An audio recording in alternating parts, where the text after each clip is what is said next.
Hi friends, இவங்க என்னோடய student Gowri. இவங்க ஈவெண்ட்டுக்கு தைக்க போகிற ட்ரெஸ் இது தான். ஸோ இந்த ட்ரெஸ் பாருங்கள், ஒரு கிராப் டாப்பு, கீழே வந்து ஒரு பலாசோ பேண்ட்டு, அதுக்கப்புறம் மேலே ஒரு கோட் மாதிரி. ஸோ இந்த கோட்டில் வந்து மேலே பாடி இருக்குது, கீழே வந்து செமி சர்க்குலர் அனார்கலி ஸ்டிச் பண்ண போகிறாங்க. ஸோ இதுக்கு வந்துட்டு மெட்டீரியல் எடுத்திருக்காங்க. அது என்ன மெட்டீரியல் நம்ம பார்த்துடலாம். இது வந்து இந்த அவுட்லைன் அனார்கலி சொன்னேன்ல, அதுக்குள்ள மெட்டீரியல். ஸ்லீவுக்கு வந்து இந்த நெட்டு, இது ஒரு 1/2 மீட்டர் இருக்குது.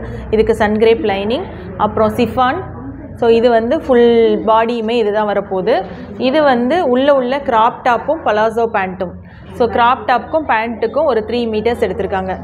அடுத்து வந்து இவங்க மினியேச்சர் நம்ம பார்க்கலாம்.